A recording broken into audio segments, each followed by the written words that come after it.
What if I told you that instead of Monday Night Raw, the name of WWE's flagship show could have very well been Down Dirty Gritty Raw? In its 3-decade history, there have been over 1,600 episodes of the program, and whether good or bad, the Red brand changed the game forever for World Wrestling Entertainment. Now the show enters an era that's never been seen before, leaving traditional network television and calling Netflix home.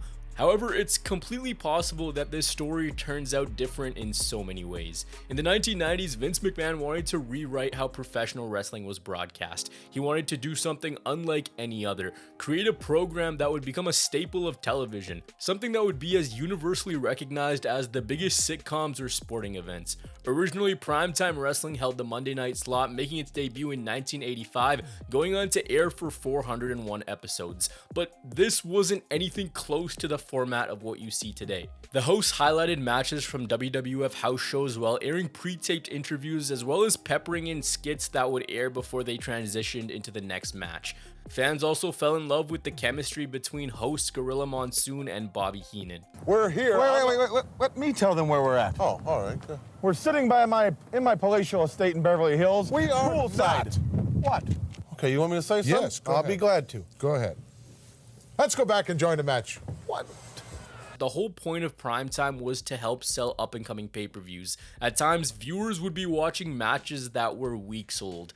Vince McMahon felt like the show had ran its course and it was time to innovate. He hit the drawing board to craft a wrestling series in which fans could tune in every single week and follow developing storylines as they happened. Something that would feature more top talent, and those big stars would face off against one another rather than the big stars facing off against lesser known talent. The WWF was about to take a massive risk. The thought process was, by giving away matches that viewers typically paid for, if there was a place where these bouts could take place, it would make pay-per-views even more coveted. In this reinventing of the wheel, Vince McMahon wanted to run this program live, marking the WWF's first free live television broadcast. He's been quoted saying that he wanted to do something very visceral, something gritty, and something uncut. Something that felt very raw.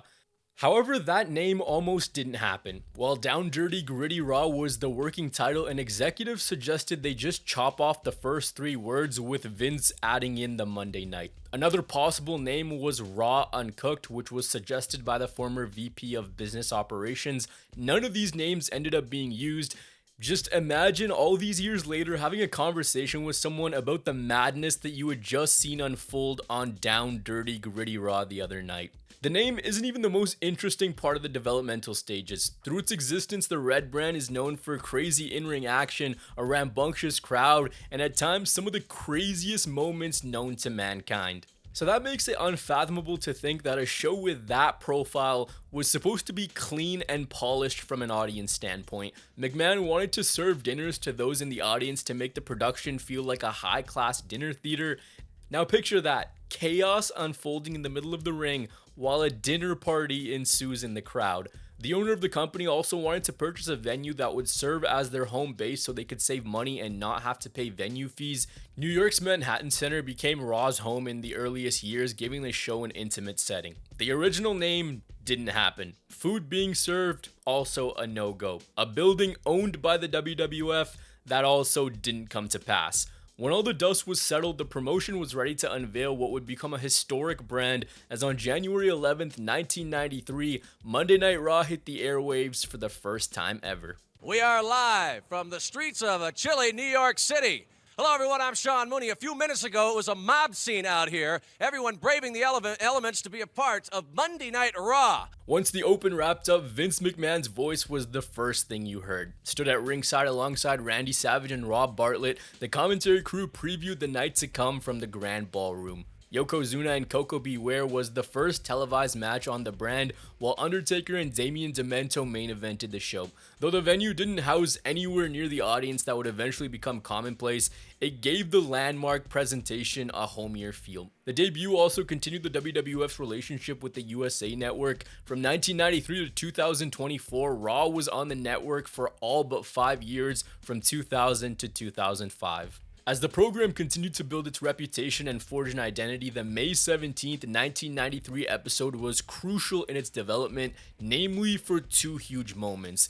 The 1-2-3 Kid scoring a massive roll-up victory over the established Razor Ramon, as well as the first ever title switch on the show with Shawn Michaels losing his Intercontinental Championship to Marty Jannetty. The night made it clear that this new phenomenon wasn't just going to give fans big matches, but also big moments. Anyone could beat anyone on any given night. Title changes were normally reserved for pay-per-views, and to pave the way for them also happening on Mondays was a huge sign of things to come.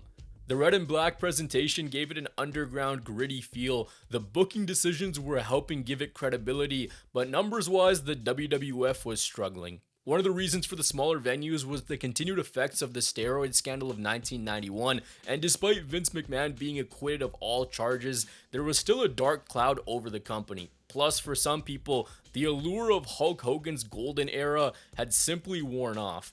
Raw's live model wasn't financially sustainable. To minimize spending costs, 1 week would air live, followed by a pre-tape for the next week or two. Those in attendance also didn't have to sit through massive tapings since the show was only an hour in length at this time.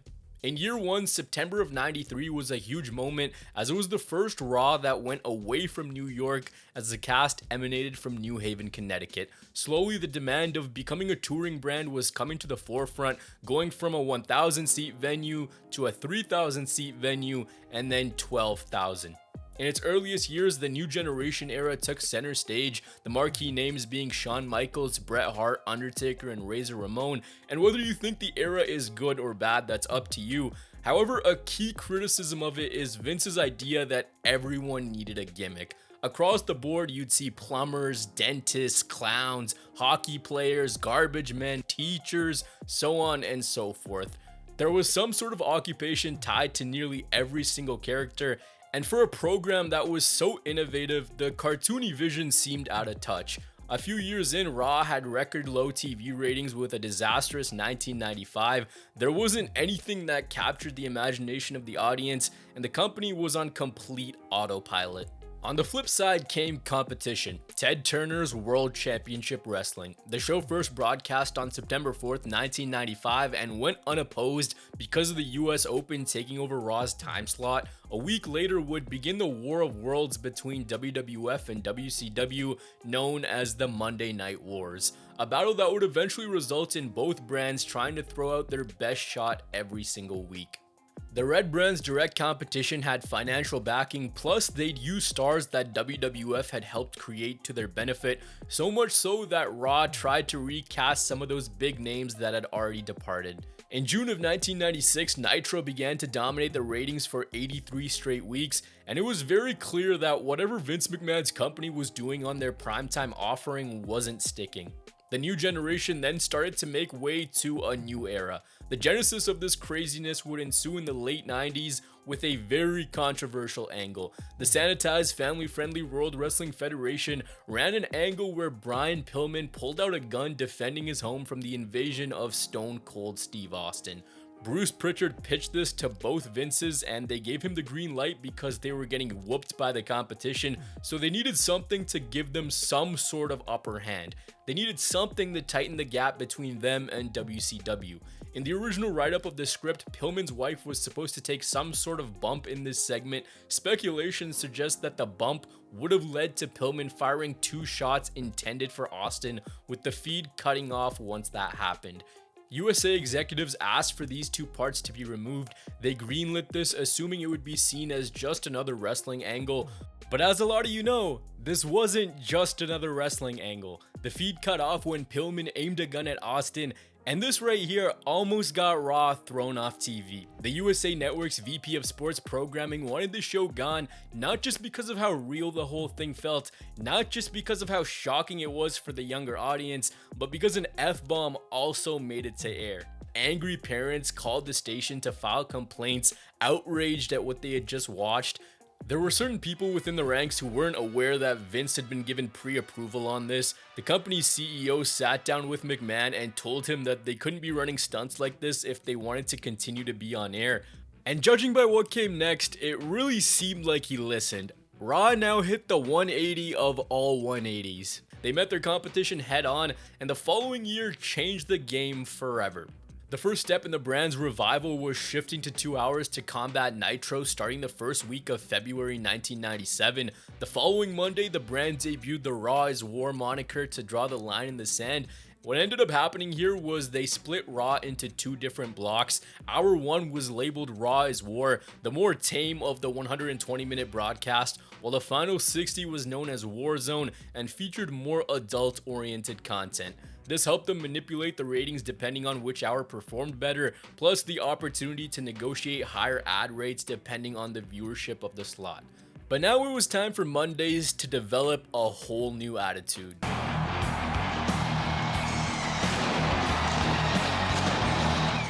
On the November 17th episode, the Mr. McMahon character was brought to the forefront. A week after the Montreal Screwjob, the owner of the company sat down with the voice of Monday Night Raw, Jim Ross, and told viewers that he had done nothing wrong, and it was Bret who screwed Bret. His position as WWF owner wasn't always hammered home, but from here onwards, he became the overbearing boss and played that role to a T. This Raw interview is so extremely important in the brand's history. Furthermore, McMahon was the perfect antagonist to the fastest rising star on the roster, the beer-drinking, hell-raising, loudmouth, Stone Cold Steve Austin. Mirroring his rise was Rocky Maivia, now going by The Rock, parlaying the fans' resentment towards him into this new character. Both these men, with their memorable looks, catchphrases, and athleticism, became 2 of the most important men to ever grace Monday nights. Come year's end, Raw took a sharp turn in its programming with a new focus on sexual content, violence, and profanity, directly leaning into the edgy counterculture of the late 90s. The WWF scratch mark logo made its Raw debut on the same night that Mr. McMahon announced that things were about to change with his cure for the common show. We in the WWF think that you, the audience, are quite frankly tired of having your intelligence insulted. We also think that you're tired of the same old simplistic theory of good guys versus bad guys. Surely the era of the superhero who urged you to say your prayers and take your vitamins is definitely passé. Anti-authority became a major theme on Raw, Stone Cold kicking things off in September of '97 by hitting his first stunner on Vince McMahon, and this rivalry was a cultural phenomenon.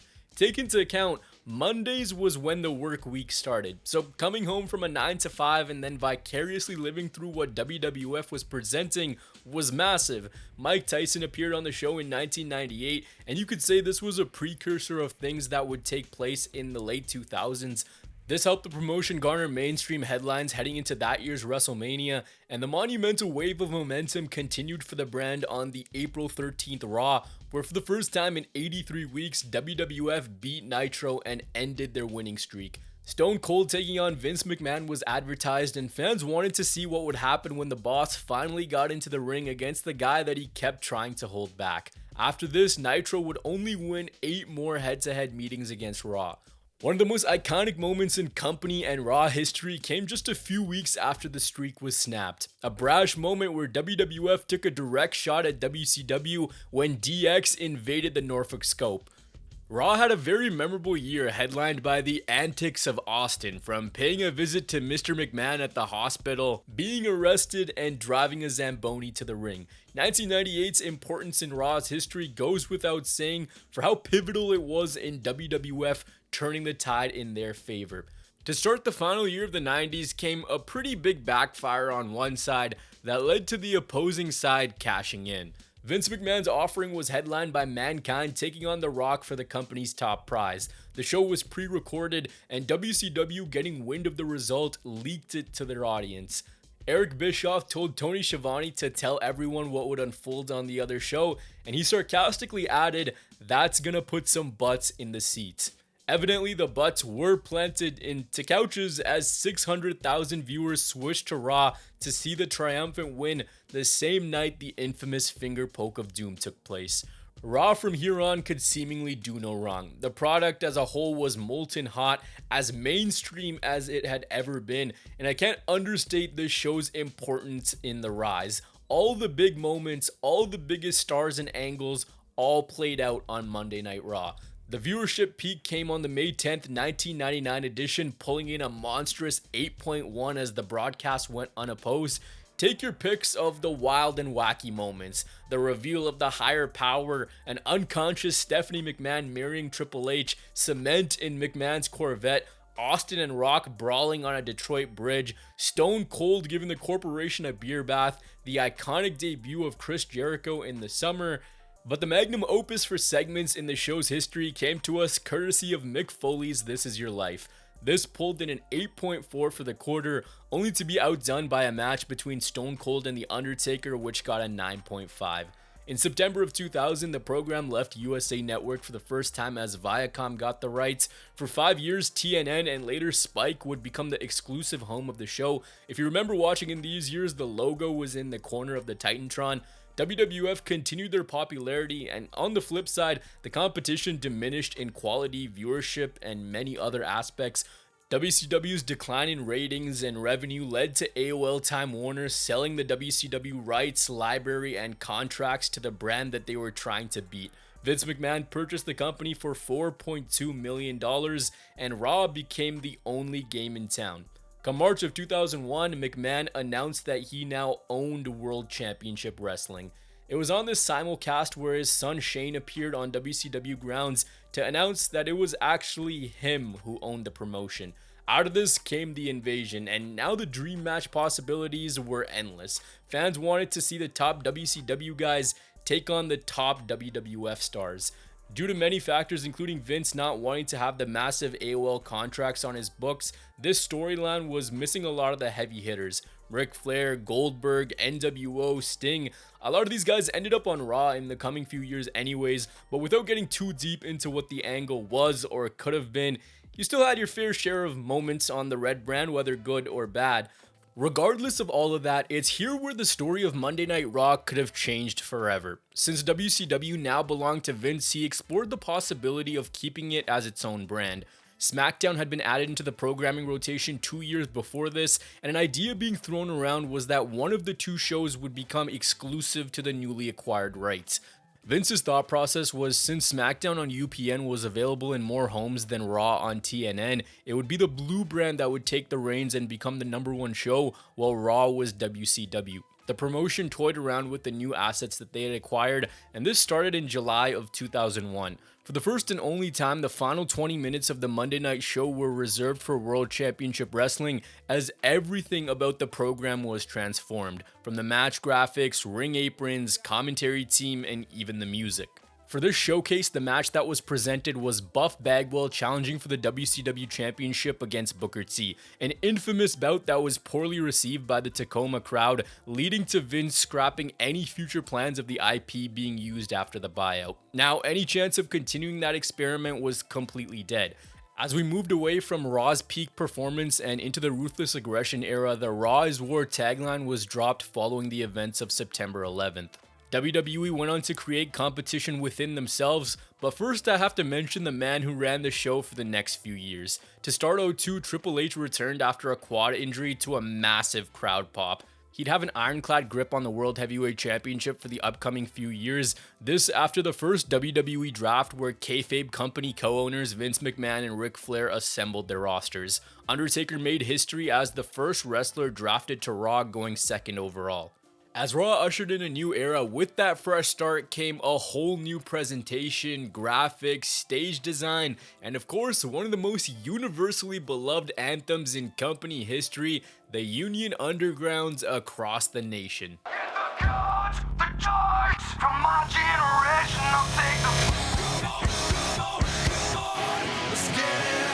It wouldn't be fair to look at the history of the show and not dedicate at least a little bit of time to the soundtracks that have been synonymous with Mondays. Though the first ever theme song doesn't feature any lyrics, the simplicity of the beat is a clear reminder of the earliest years of the brand, something that was simple in getting the audience amped for the night to come.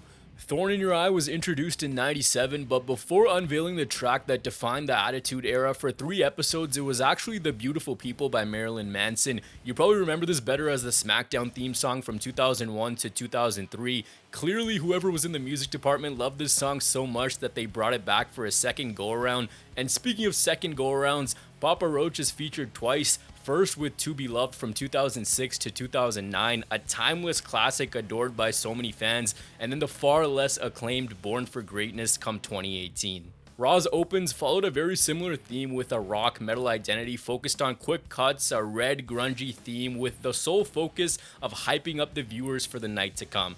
After Nickelback's Burn It to the Ground, that ideology seemed to change as the years went on. After this, the style of the songs that WWE chose became very scattered. If the next moment had a song title though, it'd probably be When Hell Froze Over. Let me take you back to the summer of 2002. Just another Monday Night Raw, everything was going as it normally does, and then out came Vince McMahon, who brought out the man that was trying to put an end to the very show he stood on. Eric Bischoff was announced as the first general manager in Raw history in a monumental moment. Going into the brand split era, WWE opted for managers who would serve as on-screen characters and the faces of their respective brands.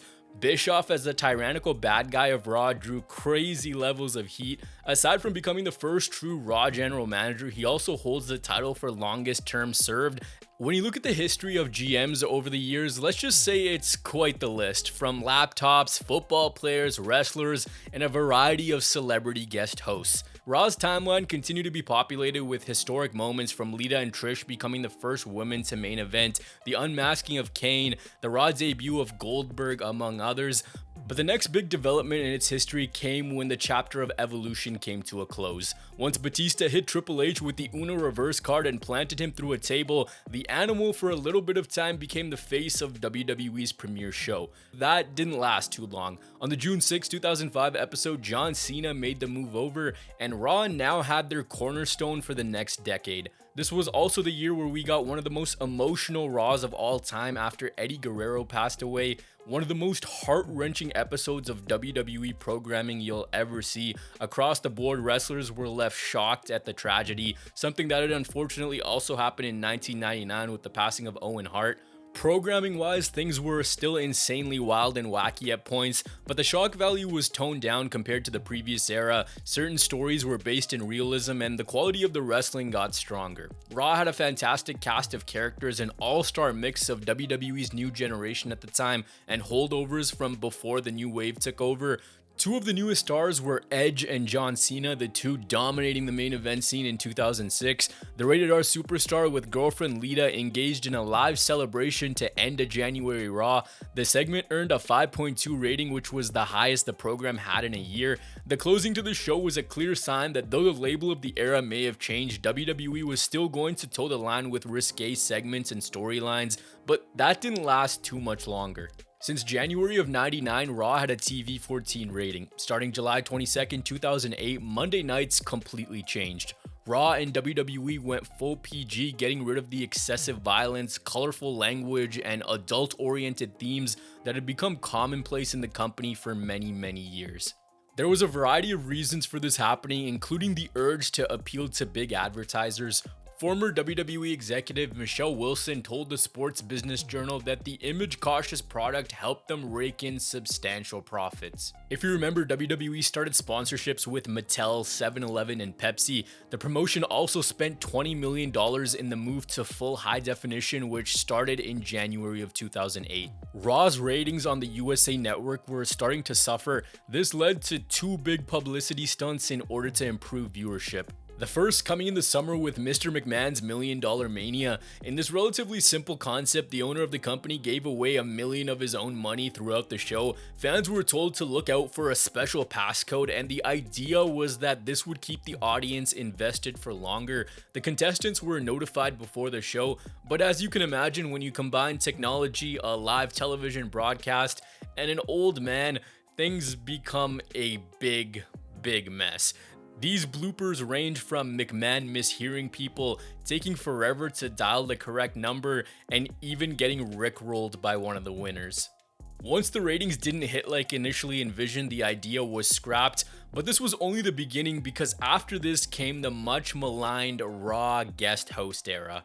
As the story goes, Donald Trump purchased WWE's flagship show from Vince, with the audience being told that Raw was now independently owned and operated. He told the audience that they were about to see something that had never been done before. He was going to cater to the people, and Donald's first order of business was a commercial-free 3-hour broadcast. WWE and USA working together to boost ratings put out a press release to legitimize things. As a result, the company's stock tanked 7% in one day to save face. A shocking revelation in which Vince purchased Raw back, and even crazier, the promotion announced that this was, just in fact, a storyline. However, seeing the PR Trump generated, WWE rolled out the red carpet and attempted to make Raw as culturally relevant as possible in the upcoming few years. The brand was not just home to the biggest stars in the company, but also any celebrity who would work with them. Stephanie McMahon told Variety that the whole idea was to latch WWE's image onto popular celebrities to raise awareness of their brand and get people talking about them however they could. In this era, special guests were truly only there to endorse an upcoming project or product release. Most of the time, the guests would be either hanging out with the divas, taking on a role of general manager, or making a run-in during a match or two. Floyd Mayweather, William Shatner, Shaquille O'Neal, Mark Cuban, Ben Roethlisberger, just some of the names that appeared on the show.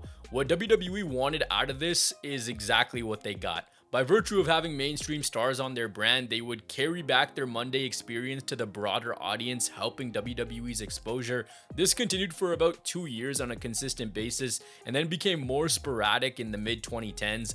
After WrestleMania 26, Shawn Michaels retired, Batista left the company, and a year after this, Edge also announced his retirement, Raw being home to all of these moments. Now, aside from the writing of the show being very cut and dry, they also started to lose top talents that they attempted to replace as quickly as possible to a very low success rate.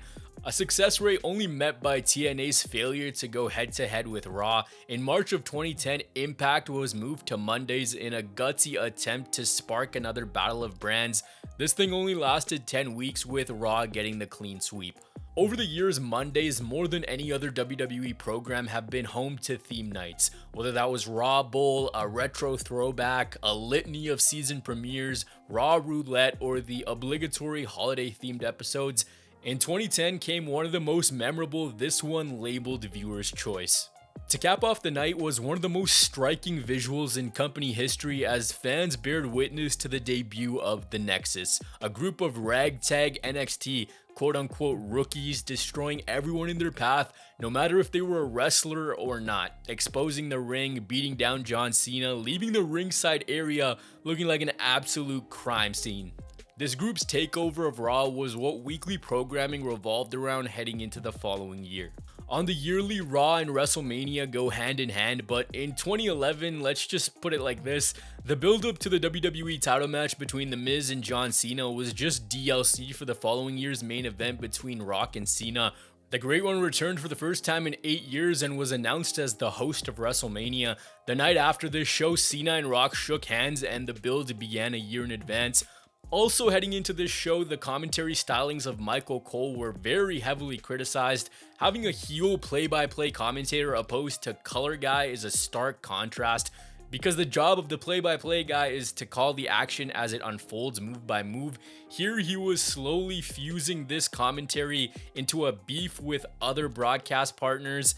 That year's summer is best remembered for the rivalry between John Cena and CM Punk, and of course on the Raw Roulette episode, the infamous pipe bomb. Punk going on a tirade about everything he hated about his current employer, his boss. He referenced WWE's own anti-bullying campaign. You guys already know how this story goes. Something as unfiltered and as uncut as this hadn't been seen on WWE programming in a long while, and it went against the grain of what they were presenting on Monday nights.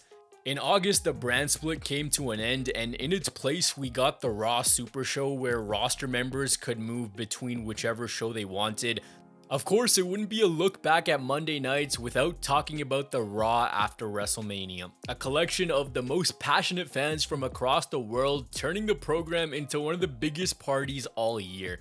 These episodes throughout the times have featured crowds unlike any other, grand returns, beach balls, hijackings, the most ruthless, cutthroat slaughterings of wrestlers known to man, commentator chants, seismic debuts, and so much more.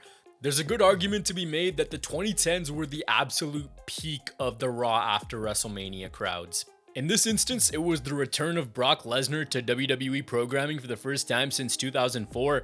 This is a time period in Raw's history that gets a lot of criticism for just going through the motions. As a whole, it felt uneventful and recycled every single week. So you can imagine how controversial it was when Raw switched to 3 hours. Typically, USA Network's viewership would trail off once Raw was done for the night. The many different attempts at keeping viewership flowing didn't work out for them, so a decision was made to just extend the program, get the extra revenue, and avoid a massive drop-off.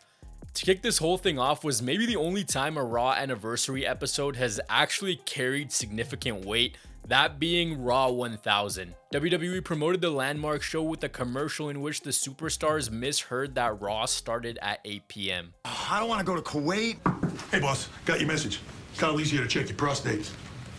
The biggest night on TV is getting bigger. Raw is now 3 hours every Monday at 8, starting July 23rd on USA. Characters welcome. Do any of you know where the arena is? Raw 1000 featured appearances from Bret Hart, Lita, Rikishi, among other legends. This also started a trend of DX reunions, which were copy and pasted into every big episode Raw would have. Daniel Bryan was left at the altar by AJ Lee, who was named the general manager of the show. The Rock appeared and announced he would challenge for the WWE Championship at the Royal Rumble, while the main event featured John Cena and CM Punk for that same title, in which Punk turned heel to end a historic show. And throughout the mid-2010s, the moments just kept coming. Daniel Bryan's Occupy Raw, Dolph Ziggler's night after WrestleMania cash-in, Seth Rollins killing the Shield and aligning with the Authority, and come 2015, the introduction of Sasha Banks, Becky Lynch, and Charlotte as WWE started to give the women some focus after Give Divas a Chance trended on Twitter. This 2013 to 2015 portion of Raw was still under the reign of Triple H and Stephanie McMahon, who were two of the main faces every single week. A cast of characters that now included John Cena, Randy Orton, Brock Lesnar, Seth Rollins, Daniel Bryan, and the mega push of Roman Reigns, which became a major thread in the final years of the 2010s. Fast forward to 2016 and Raw changed once again. WWE wanted to soft relaunch both their brands by bringing back exclusive rosters for the first time since 2011. They ran a war of siblings between a returning Shane McMahon and his sister Stephanie, and it was here where the new generation fully took over Monday nights. As time went on, the milestone of 25 years came knocking with a simulcast from the Manhattan Center and Barclays, two separate broadcast crews with Michael Cole manning the booth away from the Grand Ballroom, and Jim Ross calling things from the home of the original Raw. The reception of the event wasn't too hot, particularly by those who attended, while fans who watched the show labeled it as boring and a bad celebration of a monumental milestone. The next 2 years are seen as some of Raw's worst years ever. Fans were given randomized matches and stories without rhyme or reason, and the 3-hour block of television featured zero substance. Brock Lesnar also held the Universal Championship for a large period of this time, and the program was left without a world champion. 2018 featured the longest match in Monday Night Raw history, a 7-man gauntlet that lasted 146 minutes and 55 seconds, taking the top spot away from Chris Benoit and Triple H's 60-minute Iron Man match from 2004. What started off strong in 2016 and into 2017, by 2019 transitioned into the wildcard rule. A few weeks after WrestleMania 35, Vince McMahon announced that superstars from SmackDown and Raw would be allowed to cross over a limited number of times per week. Throughout these 2 years, it felt like every single week we were reading a new report about record low ratings. There were a lot of strange choices made on Raw this year. One of these was an initiative to not have wrestling matches during commercial breaks, resulting in matches being started as 2 out of 3 falls and elimination matches. So there would be multiple bouts coming out of something that needed to be very simple, which you can imagine was terrible for the viewers in attendance. If you want more on this, I already did a video on how bad 2018 and 2019 Monday Night Raw was, so once you're done here, go check that out if you want. As the calendar shifted to the 2020s, Raw was under the eye of Paul Heyman, who became the executive director of the show midway through the previous year. You could see different talents being given a spotlight throughout the card before the pandemic hit. Once that happened and the world shut down, the show that through everything has always been there continued to produce more episodes, this time from an empty performance center in Orlando, Florida, before multiple locations would play host to the WWE Thunderdome, consisting of an upscaled production with a virtual audience. In 2020, Mondays played host to a special 316-day episode, Raw in Your Face, but when it comes to strange concepts, look no further than when Shane McMahon hosted a work shoot underground fight club in another attempt to improve the show's viewership. This was done to sprinkle in a little something different and get away from the same setting, but after 8 weeks, the idea was shelved with worries of the extras around the ringside area having an increased likelihood of contracting COVID. This era of Raw was the Drew McIntyre show, as he held the WWE Championship throughout a majority of the year, defending it against the likes of Dolph Ziggler, Seth Rollins, and the record holder for most matches in Monday Night Raw history, that being Randy Orton. There's no doubt that this was a strange time for the show, but things got back to normal in the summer of 2021 when the brand went back to touring. A perfect year for another big Raw cash-in, with Big E taking home the WWE Championship. The following year, from a moment's standpoint, isn't one of the bigger years in Raw's amazing history. 2023 featured the 30-year anniversary of the show with a memorable tribal court segment and, of course, the obligatory DX reunion. As we entered the 5th year of the 2020s, in January, WWE announced a 10-year, $5 billion deal with Netflix, moving the company's flagship to one of the biggest streaming giants on the face of the planet. But before it was time to say goodbye to traditional TV, came one of the brand's craziest, most peak-filled years to date. An exceptional road to WrestleMania centered around Cody Rhodes' chase of the WWE Championship, with The Rock and Roman Reigns looking to play spoiler. Things didn't just end there though. As an homage to Bray Wyatt, a brand new group burst onto the scene, delivering one of the most jaw-dropping debuts of all time. While on the flip side, Xavier Woods and Kofi Kingston in the New Day's 10-year celebration tugged on everyone's heartstrings by turning on Big E and effectively bringing an end to the New Day. This also became the year in which Raw had some standout promos, CM Punk seemingly headlining most of them in a colossal feud with Drew McIntyre.